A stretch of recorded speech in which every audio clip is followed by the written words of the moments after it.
All right, next up is a big one. Number 16 Vanderbilt at number 10 Alabama, 3:30 p.m. Eastern Time on ABC.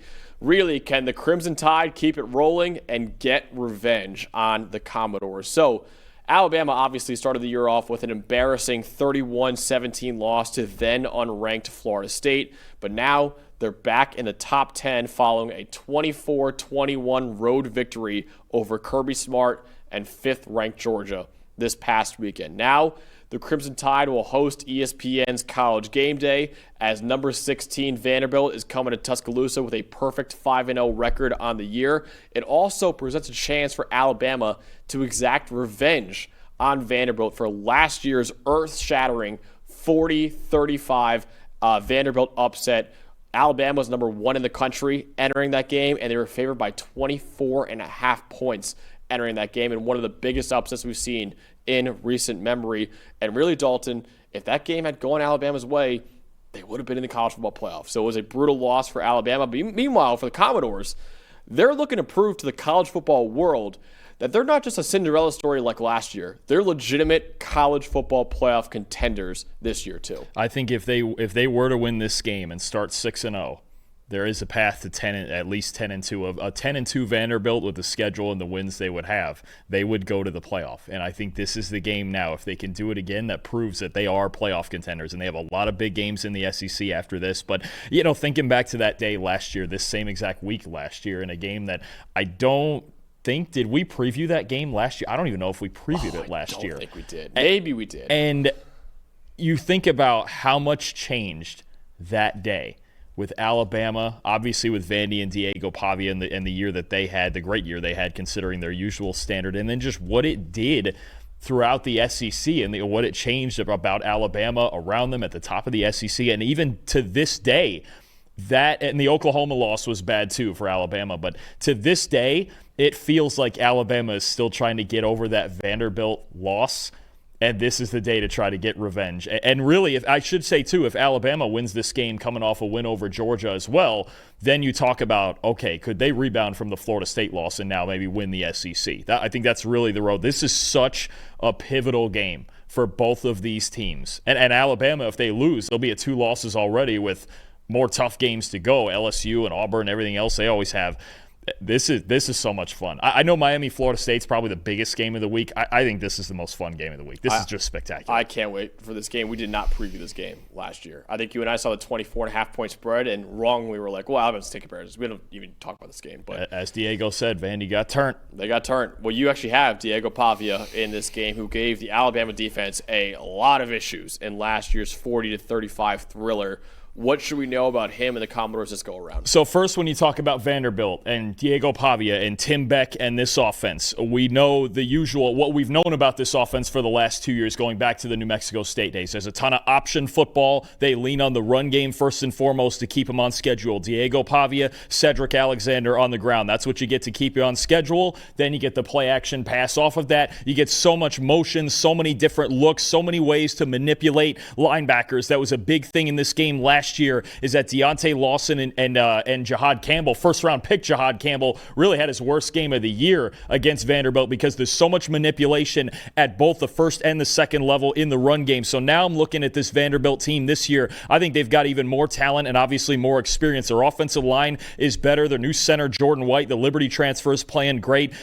Trey Richardson, I think for them, has been a revelation at wide receiver. Junior Sherrill's still really good. You still have arguably the best tight end in the country at Eli Stowers, right? He's a spectacular player. But I think when I watch this Vanderbilt offense, it's what's been added to it. And usually with most offenses, you have foundational things and then you get creative, right? But we know Vanderbilt and Tim Beck already has a creative offense. I think the difference this year when I watched them, they can get in a traditional drop-back passing game without play action, without the RPOs. They're getting in the shotgun when they need to and dropping back and just throwing the football. And the play action rates are about 2 or 3% different. The rates themselves of usage are not that different, but the efficiency and the way Diego Pavia now is throwing the ball without play action, third best non-play action passing grade in the country at 90.6.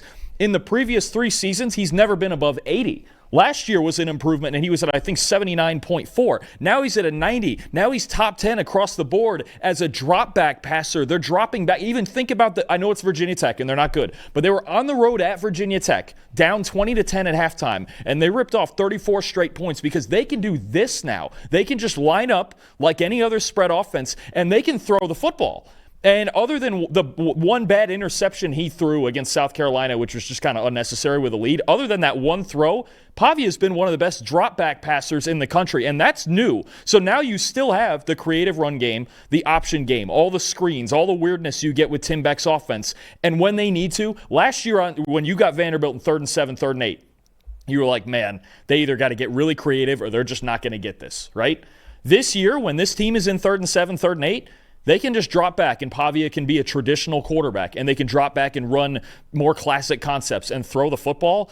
This offense now, this Vanderbilt offense, has every dimension you could ask for, because that's the one thing that was missing. The pass protection is still not great. It's a little better than last year, but it's not great. But Pavia can improvise. He can scramble. He can still do all that. But the fact that they can get in the gun and just take a 3-step drop and throw to an open receiver, Sherrill and Richardson, especially at wide receiver, have been great. This offense has everything you could ask for in it as long as they block just well enough up front. Absolutely. So we actually have Walt in the chat saying, it sounds like Diego Pavia, based on your report, is the better quarterback in this game. Well, that's not guaranteed. Hold up now. I love me some Ty Simpson. Ty Simpson's really good now. Because you look at it right now, Ty Simpson is second in the Heisman odds right now behind Oregon quarterback Dante Moore on DraftKings Sportsbook. He has been phenomenal this year. Really, my match to watch is, can Vanderbilt get Ty Simpson under consistent pressure in this game? Like I mentioned before, he's plus 900 in Heisman odds, only behind Dante Moore on DraftKings. And a big reason for that is how deadly this guy is from a clean pocket. He has a 92.4 PFF grade when kept clean this year. That's 6th among all quarterbacks in the country. 11 touchdown passes from a clean pocket is 5th in the country, and no interceptions from a clean pocket so far this year either. But when he's been under pressure, he's been less effective. A 48 PFF grade under pressure, that's 96th in the country, 54% adjusted completion rate is 101st in the country. But fortunately for him, Alabama's offensive line, which I had as the number 1 offensive line in the country entering the year, they have been phenomenal in protecting him this year with the 14th best pass blocking grade in college football at 79.8.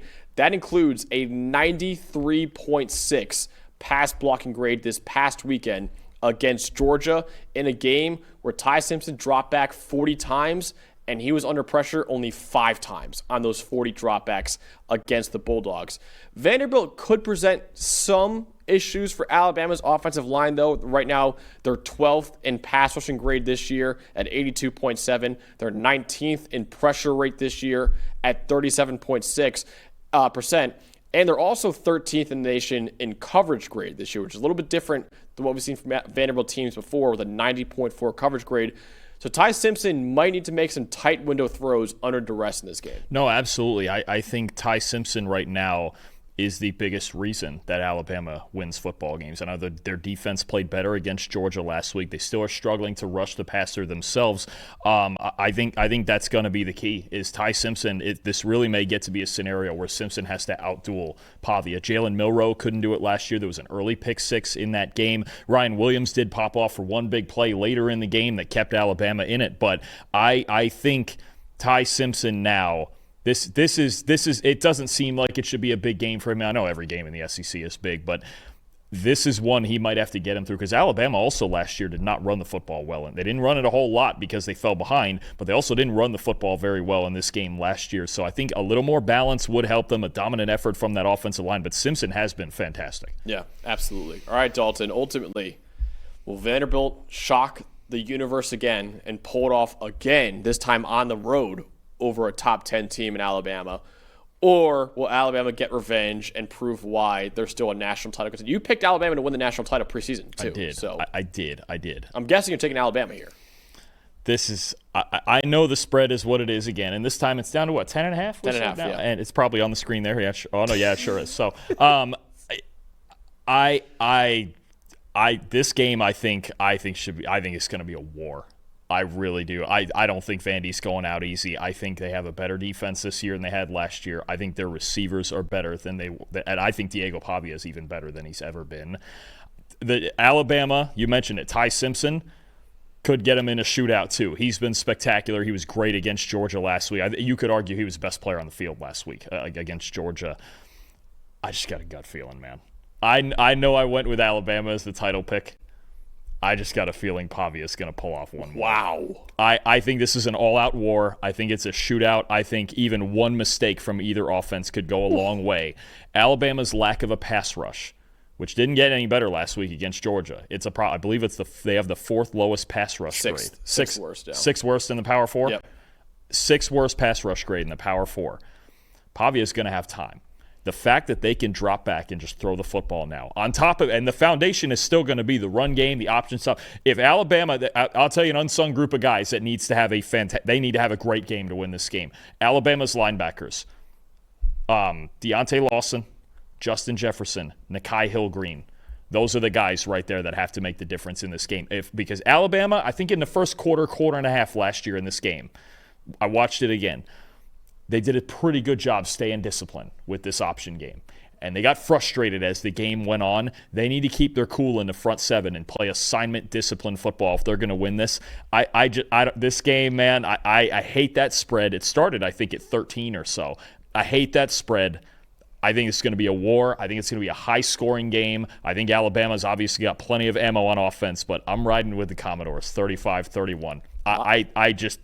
There's just something about it that bothers me. And I picked Alabama to win the title because I had a hard time picking a title winner, and you can see why with the way college football has gone this year. I still don't fully trust them. I think this is the biggest game of his tenure for Kane Womack, the defense coordinator. He's got to find a way to not let Pavia kill him in both dimensions. I'm going Vandy. A lot of people in the chat actually agree with you. I am taking Vandy on the spread, but I'm taking Alabama to win the game. I have Alabama winning 34-27 over Vanderbilt. I think it could be a shootout. I think both quarterbacks thrive within clean pockets, and obviously Bama's pass rush has not been very good this year, but also Alabama's offensive line has been elite this year at protecting Ty Simpson. I think they have the advantage over Vanderbilt pass rush in this game, and I've loved what I've seen from Ty Simpson recently. He had no pulse in that game against Georgia on the road. I think he's really quickly becoming a real legitimate Heisman candidate this year. It could be a high-scoring game, just like last year when there was 75 combined points in last year's game. But I think Alabama at home will pull it off and get payback for last year's loss to Vanderbilt. Should be a great game, though. Over/under Caden Proctor receptions.